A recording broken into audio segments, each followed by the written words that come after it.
नमस्कार साथियों, स्वागत है आपका ऑनलाइन स्टडी ग्रुप में।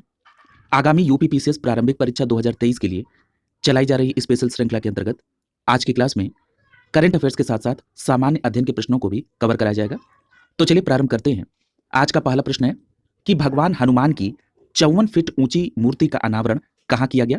तो याद रखिएगा, अहमदाबाद के नरनपुरा में, जो कि गुजरात राज्य में है, भगवान हनुमान की 54 फीट ऊंची मूर्ति का अनावरण किया गया। याद रखिएगा, यह मूर्ति तांबे से बनी हुई है और इसका अनावरण किसके द्वारा किया गया? तो केंद्रीय गृह मंत्री अमित शाह के द्वारा। अगला प्रश्न पूछा जा रहा है कि मरचा चावल, अब इसका नाम मरचा चावल क्यों रखा गया? क्योंकि ये काली मिर्च की तरह दिखने वाला चावल है। इसे जीआई टैग मिला है। ये किस राज्य से संबंधित है? तो याद रखिएगा, मरचा चावल जिसे जीआई टैग मिला है, ये बिहार राज्य से संबंधित है। और यदि हम इसके पर्टिकुलर संबंधित जिले की बात करें तो ये पश्चिमी चंपारण जिले से संबंधित है। क्लियर है? अगला प्रश्न देखिए, पूछा जा रहा है कि हाल ही में आरबीआई ने नियमों के उल्लंघन को लेकर दंड दिए हैं। तो ये दंड किसको दिए गए हैं? तो याद रखिएगा, 3 ऑर्गेनाइजेशन को आरबीआई के द्वारा नियमों के उल्लंघन के लिए दंड दिया गया है। पहला नाम है आपका Mahindra and Mahindra financial services limited, इसको 6.77 करोड़ रुपए का जुर्माना लगा है। दूसरा नाम है इंडियन बैंक का, जिसे 55 लाख रुपए का जुर्माना लगाया गया है। और तीसरा नाम है मुथूट मनी लिमिटेड का, जिसे 10,50,000 रुपए का जुर्माना लगाया गया है। क्लियर है? तो याद रखेंगे, आरबीआई ने Mahindra and Mahindra finance services limited, Indian bank और मुथूट मनी लिमिटेड को नियमों का उल्लंघन करने के लिए दंड लगाया है। अगला प्रश्न देखिए, पूछा जा रहा है कि राष्ट्रीय राइफल एसोसिएशन ऑफ इंडिया, जिसको शॉर्ट फॉर्म में एनआरएआई के नाम से जानते हैं, इसके अध्यक्ष के रूप में किसे नियुक्त किया गया है? तो याद रखिएगा, कलिकेश नारायण सिंह को राष्ट्रीय राइफल एसोसिएशन ऑफ इंडिया अर्थात एनआरएआई के अध्यक्ष के रूप में नियुक्त किया गया है। यदि हम एनआरएआई की स्थापना की बात करें तो इसकी स्थापना 1951 में हुई थी। क्लियर है? और ये जो राष्ट्रीय राइफल एसोसिएशन ऑफ इंडिया है, ये क्यों स्थापित किया गया था? तो याद रखिएगा, ये भारत में शूटिंग खेल के लिए शीर्ष निकाय है। क्लियर है? अगला प्रश्न देखिए, पूछा जा रहा है कि हाल ही में जारी रिपोर्ट के अनुसार 2022 में विश्व का सबसे व्यस्ततम 9वें स्थान पर कौन सा एयरपोर्ट है? तो याद रखिएगा, इंदिरा गांधी अंतर्राष्ट्रीय हवाई अड्डा अर्थात आईजीआई, जो कि नई दिल्ली में है, इसे एक रिपोर्ट में विश्व में सबसे व्यस्ततम हवाई अड्डों में 9वां स्थान मिला है। याद रखिएगा, क्योंकि ये टॉप 10 में शामिल है। अब ये प्रश्न उठता है कि ये जो रिपोर्ट है किसके द्वारा जारी की गई? तो याद रखिएगा, एयरपोर्ट्स काउंसिल इंटरनेशनल के द्वारा अर्थात आईसीआई के द्वारा ये रिपोर्ट जारी की गई, जिसमें इंदिरा गांधी अंतर्राष्ट्रीय हवाई अड्डा 9वें स्थान पर है। किस मामले में? विश्व के सबसे व्यस्त हवाई अड्डों के मामले में।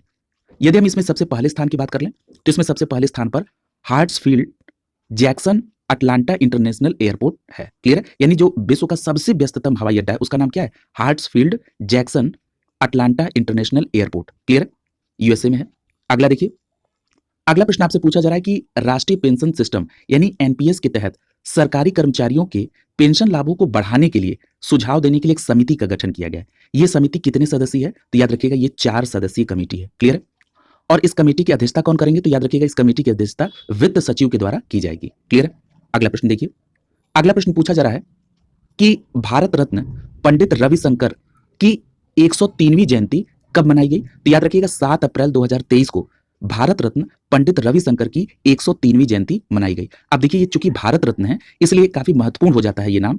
और दूसरी बात कि ये जो पंडित रविशंकर जी हैं, ये प्रसिद्ध सितार वादक है। क्लियर है?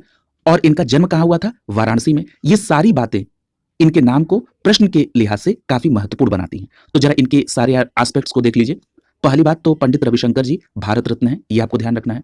इनकी 7 अप्रैल 2023 को कौन सी जयंती मनाई गई? 103वीं जयंती मनाई गई। अब प्रश्न उठता है कि पंडित रविशंकर जी का जन्म कब और कहां हुआ? तो याद रखिएगा, 7 अप्रैल 1920 को उत्तर प्रदेश के वाराणसी में हुआ। और ये किस विधा से संबंधित है? तो याद रखिएगा, ये विश्व प्रसिद्ध सितार वादक है। क्लियर है? और इनको भारत रत्न कब मिला? तो 1999 में इनको भारत रत्न मिला। यानी इस नाम से संबंधित जितने भी पॉसिबल प्रश्न हैं उन सभी प्रश्नों को एक जगह कलेक्ट करके दिया जा रहा है। अगला देखिए, अगला प्रश्न पूछा जा रहा है कि विश्व स्वास्थ्य दिवस कब मनाया जाता है? तो याद रखिएगा, 7 अप्रैल को विश्व स्वास्थ्य दिवस मनाया गया। और जो 2023 का 7 अप्रैल को विश्व स्वास्थ्य दिवस मनाया गया, इसकी थीम क्या थी? तो इसकी थीम थी health for all. Health for all.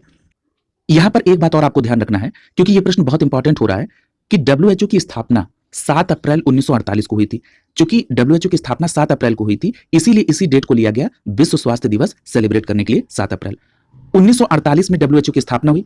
इस आधार पर 2023 में इसकी 75वीं वर्षगांठ है, इसलिए ये काफी महत्वपूर्ण हो जा रहा है।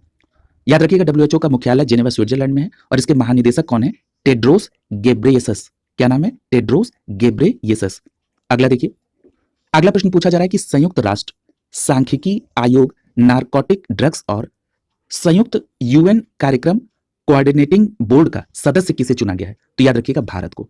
तो यहाँ पर दो बातें आपको याद रखनी होगी कि संयुक्त राष्ट्र सांख्यिकी आयोग नारकोटिक ड्रग्स का सदस्य कौन बना? भारत। और साथ ही साथ संयुक्त यूएन कार्यक्रम कोऑर्डिनेटिंग बोर्ड का सदस्य भारत बना है। क्लियर है?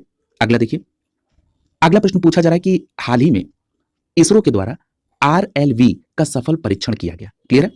अब यह प्रश्न पूछा जा रहा है कि इसरो के द्वारा जो आरएलवी का सफल परीक्षण किया गया, यह कहां पर किया गया? तो याद रखिएगा, वैमानिकी परीक्षण रेंज चित्रदुर्ग कर्नाटक में इसका सफल परीक्षण किया गया।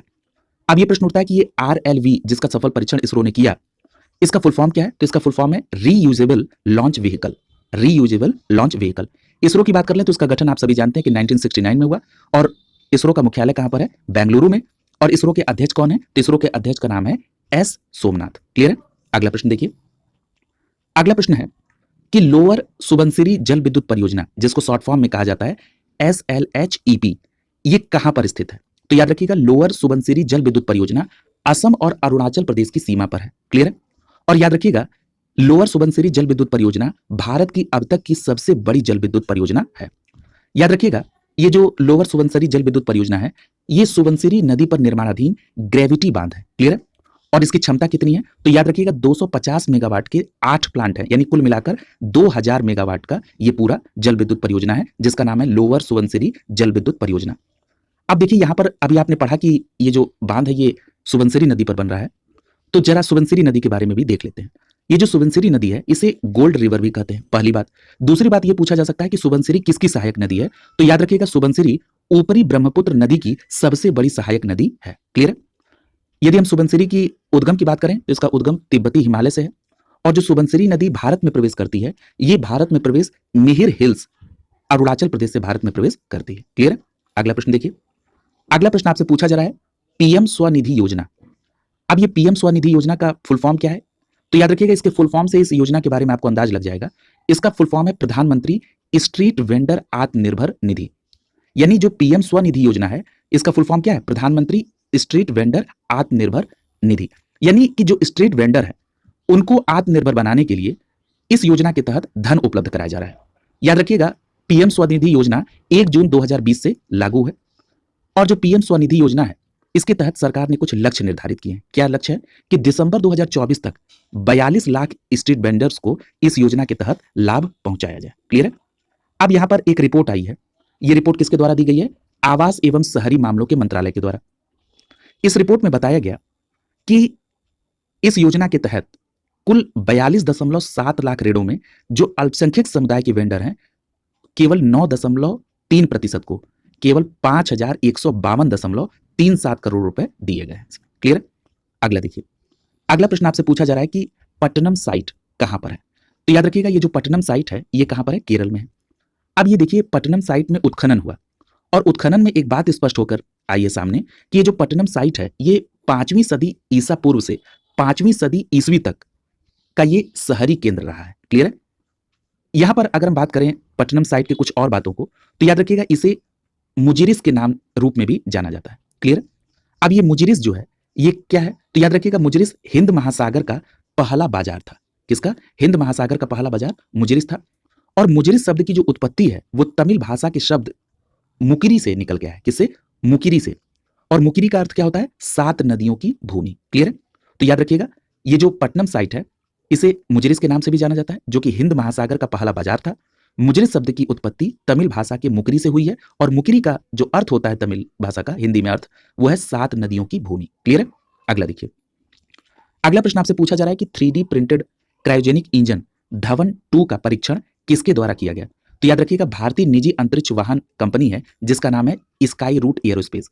यानी 3D printed cryogenic engine Dhawan 2 का परीक्षण स्काई रूट एरोस्पेस के द्वारा किया गया। और ये जो स्काई रूट एरोस्पेस है, ये भारतीय निजी अंतरिक्ष वाहन कंपनी है। क्लियर है? देखिए, यहां पर क्रायोजेनिक इंजन के संदर्भ में पूर्व में आपसे एक प्रश्न पूछा गया था कि जो क्रायोजेनिक इंजन है, उसमें ईंधन के रूप में क्या प्रयोग किया जाता है? तो याद रखिएगा, इसमें तरल ऑक्सीजन और तरल हाइड्रोजन का प्रयोग किया जाता है। यह पूर्व में आपसे आयोग द्वारा पूछा जा चुका है। क्लियर है? अगला प्रश्न देखिए, करंट में जो टॉपिक चर्चा में है, उसी से कोरिलेट करके आपके जीएस पार्ट से भी प्रश्न बना दिए जाते हैं। अब देखिए, अगला प्रश्न पूछा जा रहा है कि विश्व का सबसे बड़ा बीज कोस्ट कहां पर है? तो याद रखिएगा, विश्व का सबसे बड़ा बीज कोस्ट नॉर्वे में है। क्लियर है? अगर हम भारत के संदर्भ में देख लें तो भारत में लद्दाख, जम्मू कश्मीर में चांगला में बीज भंडार सुविधा दी गई है। कहां पर? चांगला में। याद रखिएगा, ये जो चांगला में बीज भंडार की सुविधा दी गई है, ये डीआरडीओ ने 2010 में एनबीपीजीआर के सहयोग से इसे बनाया था। क्लियर है? तो किसने बनाया? डीआरडीओ और एनबीपीजीआर ने मिलकर 2010 में इस चांगला में बीज भंडार सुविधा उपलब्ध कराई भारत के संदर्भ में। अगला प्रश्न देखिए, यहां पर जो अगला प्रश्न है, जरा इस प्रश्न को कल की अंतिम प्रश्न से कोरिलेट कर लीजिए। कल की क्लास का यानी जो 21वां पार्ट था, उसमें सबसे जो लास्ट प्रश्न था, उसमें मैंने आपको बताया था कि जो पेट्रोल में इथेनॉल मिलाने के लिए 10% का जो डेडलाइन था वो 2022 का था, और जो 20% इथेनॉल पेट्रोल में मिलाने का जो लक्ष्य था वो 2030 का था। लेकिन कंपनियों ने इतनी उत्सुकता दिखाई, इतना अच्छा रिस्पॉन्स दिखाया कि जो 10% का टारगेट था वो समय से पहले पूरा हो गया। इसलिए 20% इथेनॉल को पेट्रोल में मिलाए जाने का जो लक्ष्य था 2030, अब उसे और पहले कर दिया गया। अब ये लक्ष्य कब हो गया है? 2025-26 तक। क्लियर है? तो अगर आपसे यह प्रश्न पूछा जाए परीक्षा में कि पेट्रोल में 20% इथेनॉल मिलाने का जो लक्ष्य है वो क्या रखा गया है, तो 2025-26 तक। क्लियर है? और अगर पूछा जाएगा कि ये लक्ष्य पूर्व में क्या था, तब आपका जवाब होगा 2030। ये पूरी बात आपको बिल्कुल क्लियर होनी चाहिए, कोई कंफ्यूजन नहीं होना चाहिए। अगला प्रश्न देखिए, अगला प्रश्न पूछा जा रहा है कि सतलज यमुना लिंक नहर परियोजना, इसका निर्माण कब प्रारंभ हुआ? तो याद रखिएगा, सतलज यमुना लिंक नहर परियोजना का जो निर्माण है वो अप्रैल 1982 में इस परियोजना का निर्माण प्रारंभ हुआ। और याद रखिएगा, इस परियोजना की जो शुरुआत है वो उस समय इंदिरा गांधी जी प्रधानमंत्री थी, उनके द्वारा पटियाला जिले के कपूरी गांव में इस सतलज यमुना लिंक नहर परियोजना का शुभारंभ किया गया था अप्रैल 1982 में। याद रखिएगा, ये जो नहर है ये दो नदियों को जोड़ती है, और ये नहर पंजाब में 122 किलोमीटर और हरियाणा में 92 किलोमीटर फैली हुई है। क्लियर है? अब देखिए, सतलज यमुना लिंक नहर परियोजना अप्रैल 1982 की है, तो आज चर्चा क्यों हो रही है? क्योंकि इस योजना को लेकर इन राज्यों को फटकार लगाई गई है। किसके द्वारा? सुप्रीम कोर्ट के द्वारा। तो हो सकता है यहां से सीधे प्रश्न पूछ लिया जाए। अगला प्रश्न देखिए, पूछा जा रहा है कि स्लेंडर लॉरिस हेतु भारत का पहला अभ्यारण्य कहां पर बनाया जा रहा है? तो याद रखिएगा, स्लेंडर लॉरिस के लिए भारत का पहला अभ्यारण्य तमिलनाडु में निर्मित होगा। याद रखिएगा, ये जो स्लेंडर लॉरिस है, इससे निर्मित जो अभ्यारण्य, इसका नाम क्या रखा गया है? तो इसका नाम रखा गया है कडावूर स्लेंडर लॉरिस अभ्यारण्य। क्या रखा गया है? कडावूर स्लेंडर लॉरिस अभ्यारण्य। अगर हम बात कर लें स्लेंडर लॉरिस की, तो याद रखिएगा, ये जो स्लेंडर लॉरिस है ये रात्रिचर स्तनधारी है। ये जो स्लेंडर लॉरिस है ये बंदरों की तरह दिखते हैं और अधिकतर ये पेड़ों पर पाए जाते हैं। और अगर हम सामान्य रूप से, स्थानिक रूप से इनके पाए जाने के स्थान की बात कर लें, तो स्लेंडर लॉरिस भारत और श्रीलंका में स्थानिक है। क्लियर है? अगर हम आईयूसीएन की रेड लिस्ट में स्लेंडर लॉरिस की स्थिति को देख लें, तो आईयूसीएन में इसकी स्थिति इंडेंजर्ड है। क्या है? इंडेंजर्ड, जिसको ईएन से रिप्रेजेंट करते हैं। क्लियर है? अगला प्रश्न देखिए, अगला प्रश्न पूछा जा रहा है कि प्रोजेक्ट एलिफेंट का प्रारंभ कब और कहां किया गया था? तो याद रखिएगा, केंद्र सरकार ने 7 दिसंबर 1992 को झारखंड के सिंहभूमि जिले से प्रोजेक्ट एलिफेंट का शुभारंभ किया गया था। और अगर ये पूछा जाए कि इसे पूरे देश में कब लागू किया गया, तो याद रखिएगा फरवरी 1993 में पूरे देश में इसे लागू किया गया। लेकिन अगर प्रोजेक्ट एलिफेंट आए तो आप प्रारंभ पूछा जाएगा तो आप बताएंगे 7 दिसंबर 1992। अगला प्रश्न देखिए, अगला प्रश्न पूछा जा रहा है कि पुनीत सागर अभियान किसके द्वारा शुरू किया गया? तो याद रखिएगा, एनसीसी के द्वारा पुनीत सागर अभियान शुरू किया गया। अब ये जो एनसीसी ने पुनीत सागर अभियान शुरू किया है, इसका उद्देश्य क्या है? तो याद रखिएगा, समुद्री तटों, नदियों, झीलों और अन्य जल निकायों में मौजूद प्लास्टिक और अन्य कचरे को साफ करने के लिए एनसीसी ने जिस अभियान की शुरुआत की उसका नाम है पुनीत सागर अभियान। क्लियर है? अगला प्रश्न देखिए, अगला प्रश्न पूछा जा रहा है कि निर्वाचन आयोग ने महाराष्ट्र में उद्धव गुट को कौन सा प्रतीक चिन्ह दिया है? तो याद रखिएगा, जो प्रतीक चिन्ह मिला है उद्धव गुट को वो है मशाल। आप सभी जानते हैं कि महाराष्ट्र में शिवसेना पार्टी में 2 धड़े बन गए हैं, एक है उद्धव गुट और एक दूसरा गुट जो वर्तमान में शिंदे जो मुख्यमंत्री हैं उनका गुट है। तो इसको लेकर विवाद हुआ और निर्वाचन आयोग ने कहा कि जो उद्धव गुट है उसे मशाल प्रतीक चिन्ह मिलेगा और उनकी पार्टी का नाम शिवसेना उद्धव बाला साहब ठाकरे होगा। क्लियर है? तो याद रखिएगा, शिवसेना उद्धव बाला साहब ठाकरे होगा। अगला प्रश्न देखिए, अगला प्रश्न है कि प्रत्यक्ष लाभ अंतरण अर्थात डीबीटी का शुभारंभ कब हुआ था? तो याद रखिएगा, 1 जनवरी 2013 को प्रत्यक्ष लाभ अंतरण की शुरुआत की गई थी। याद रखिएगा, आईएमएफ ने भारत के प्रत्यक्ष लाभ अंतरण की प्रशंसा की है, इसलिए ये चर्चा में आ गया। और प्रत्यक्ष लाभ अंतरण यानी डीबीटी की शुरुआत कब हुई? 1 जनवरी 2013 को।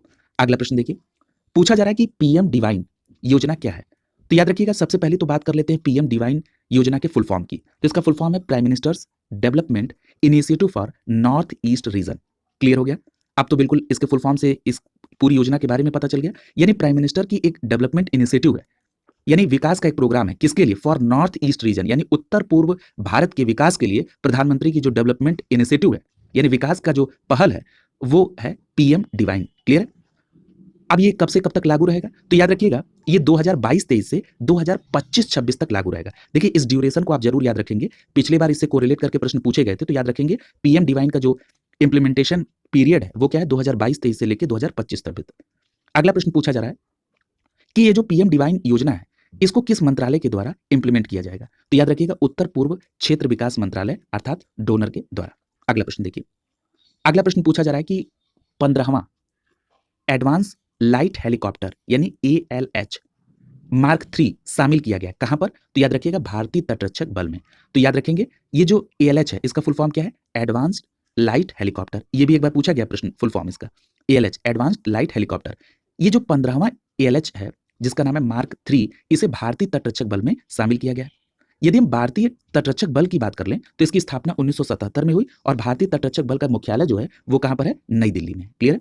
अगला प्रश्न देखिए, पूछा जा रहा है कि लिविंग प्लैनेट रिपोर्ट 2022 किसके द्वारा जारी किया गया? तो याद रखिएगा world wide fund for nature यानी WWF के द्वारा लिविंग प्लैनेट रिपोर्ट 2022 जारी किया गया। अब देखिए उत्तर प्रदेश लोक सेवा आयोग ने एक बार WWF का भी फुल फॉर्म पूछा है। क्लियर है? तो इस बात को ध्यान में रखिए कि आयोग के पूछने का पैटर्न क्या है। तो याद रखेंगे अगर आपसे WWF का फुल फॉर्म पूछा जाए तो world wide fund for nature है और इसके द्वारा लिविंग प्लैनेट रिपोर्ट 2022 जारी की गई। अगला प्रश्न देखिए, पूछा जा रहा है कि मुगल काल में इजारेदारी व्यवस्था जो थी वो किससे संबंधित थी? तो ये इजारेदार क्या करते थे? तो याद रखिएगा लगान वसूलने वाला ठेकेदार होता था, यानी गांवों में जो लगान लगाया जाता था उनको वसूलने के लिए जो जिसको ठेका दिया जाता था उसे इजारेदार कहा जाता था और इस पूरी व्यवस्था को इजारेदारी व्यवस्था कहा जाता था। याद रखिएगा जहांदार शाह के काल में इसे बढ़ावा मिला था। अगला प्रश्न देखिए, पूछा जा रहा है कि वर्ल्ड स्लॉथ बियर डे मनाने का प्रस्ताव किसके द्वारा रखा गया था? देखिए ये प्रश्न बहुत महत्वपूर्ण है। याद रखिएगा world sloth bear day wild life SOS India के द्वारा, वाइल्ड लाइफ SOS इंडिया के द्वारा वर्ल्ड स्लॉथ बियर डे मनाए जाने का प्रस्ताव दिया गया था और इसे IUCN ने स्वीकार भी कर लिया। क्लियर है? अब देखिए यानी इंडिया ने इसका प्रस्ताव दिया था वाइल्ड लाइफ SOS इंडिया के द्वारा। अब ये देखिए जो पहला वर्ल्ड स्लॉथ डे मनाया गया ये कब मनाया गया? 12 अक्टूबर को। क्लियर है? तो कोई डे पहली बार सेलिब्रेट हुआ और वो भी भारत की इनिशिएटिव पर शुरू हुआ जिसे IUCN ने स्वीकार किया, तो इसलिए ये प्रश्न इंपॉर्टेंट की श्रेणी में आ जाता है। तो पहला वर्ल्ड स्लॉथ डे कब मनाया गया? 12 अक्टूबर को। अब ये जो स्लॉथ बियर है ये क्या होता है? तो याद रखिएगा स्लॉथ बियर भालू की एक प्रजाति है, यानी इसको क्या कहते हैं? मिरमेकोफेगस। मिरमेकोफेगस याद रखिएगा ये भारतीय उपमहाद्वीप के लिए स्थानिक है। और अगर हम बात करें कि ये जो स्लॉथ बियर है इसको वन्य जीव संरक्षण अधिनियम 1972 के तहत किस अनुसूची में सूचीबद्ध किया गया है? तो याद रखिएगा वन्य जीव संरक्षण अधिनियम 1972 की अनुसूची 1 के तहत इसे स्लॉथ बियर को सूचीबद्ध किया गया। यदि हम स्लॉथ बियर की स्थिति को IUCN की रेड लिस्ट में देखें तो IUCN की रेड लिस्ट में वल्नरेबल कैटेगरी में है, यानी VU कैटेगरी में इसे शामिल किया गया है। तो ये पूरी बात आप यहां पर इसको ध्यान में रखेंगे। अगला देखिए, अगला प्रश्न आपसे पूछा जा रहा है कि लीड्स रिपोर्ट 2022 किसके द्वारा प्रकाशित की गई? तो याद रखिएगा वाणिज्य एवं उद्योग मंत्रालय के द्वारा लीड्स रिपोर्ट 2022 दी गई। फुल फॉर्म को भी ध्यान में रखना होगा। तो लीड्स का फुल फॉर्म है logistics is across different states. Clear है?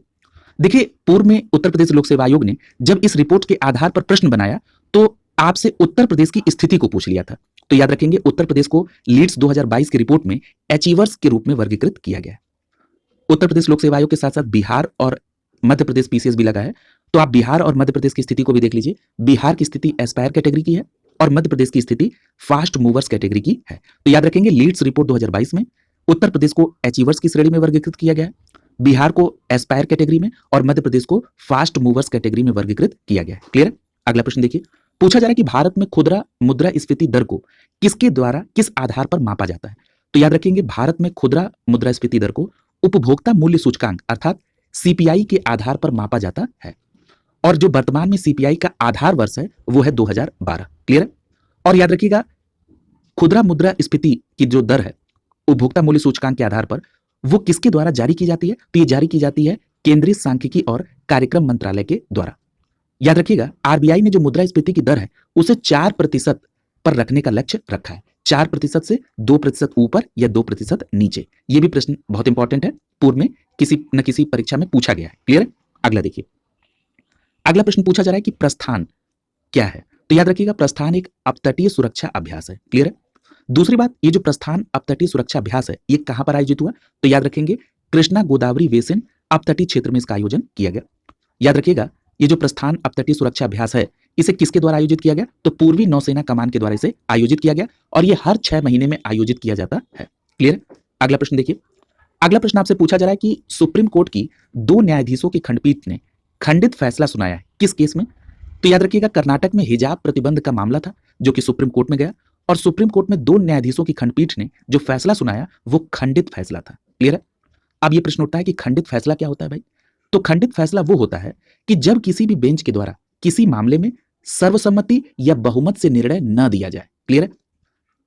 सर्वसम्मति या बहुमत से निर्णय अगर नहीं दिया जाएगा तो उसे कहते हैं खंडित फैसला।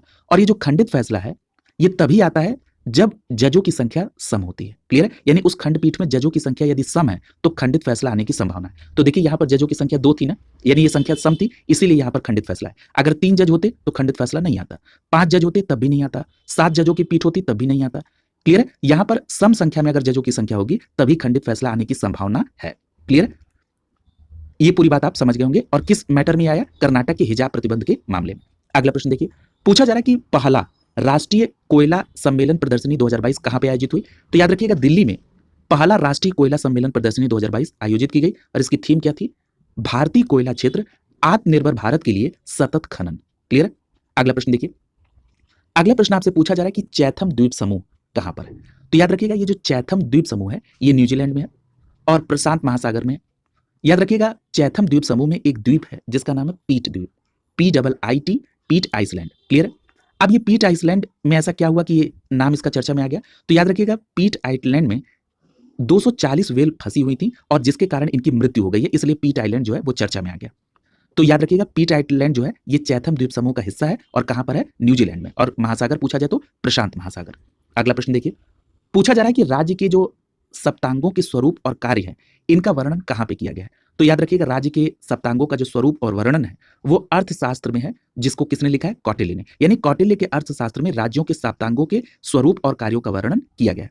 और अगर आपसे और डीप में पूछा जाए कि ये अर्थशास्त्र के किस अधिकरण में है, तब आपका जवाब होगा छठे अधिकरण में। तो यहां पर एक बात और याद रखिएगा कि अर्थशास्त्र में 15 अधिकरण है और 180 प्रकरण है। देखिए, अर्थशास्त्र के बारे में कई बार प्रश्न पूछा गया है। ये उस समय की राजनीतिक स्थिति के संदर्भ में व्याख्या करती है, जैसे राज्य की विदेश नीति क्या होनी चाहिए, युद्ध के समय की नीति क्या होनी चाहिए, इस प्रकार की जो भी नीतियां हैं वो इसमें वर्णित हैं अलग अलग अधिकरण में। अगर हम बात कर लें राज्यों के सप्तांग में किनको किनको शामिल किया गया, तो स्वामी, अमात्य, जनपद, दुर्ग, बल, कोष और मित्र, ये राज्यों के सप्तांग में शामिल है। अगला प्रश्न पूछा जा रहा है कि मिस्र में निशानेबाजी विश्व चैंपियनशिप में 10 मीटर एयर राइफल स्पर्धा में स्वर्ण पदक किसने जीता है? तो याद रखिएगा, उनका नाम है रुद्राक्ष बाला साहेब पाटिल। अब देखिए, यहां से कितने प्रश्न बन सकते हैं। अगर आपसे यह पूछा जाए कि निशानेबाजी विश्व चैंपियनशिप का आयोजन कहां हुआ, तो मिस्र में, पहली बात। दूसरी बात, यह पूछा जा सकता है कि रुद्राक्ष बाला साहेब पाटिल ने जो एयर राइफल स्पर्धा में स्वर्ण पदक जीता है कितने मीटर की ये थी? तो याद रखिएगा, ये 10 मीटर एयर राइफल स्पर्धा थी। क्लियर है? फिर पदक से पूछ सकता है कौन सा पदक जीता, तो स्वर्ण पदक। और यहां पर नाम तो पूछा ही गया है, नाम क्या है? रुद्राक्ष बाला साहेब पाटिल। इस प्रकार आज की क्लास यहीं कंप्लीट होती है। अगली क्लास में नए प्रश्नों के साथ मुलाकात होगी। शुभकामनाओं के साथ आप सभी का बहुत बहुत धन्यवाद।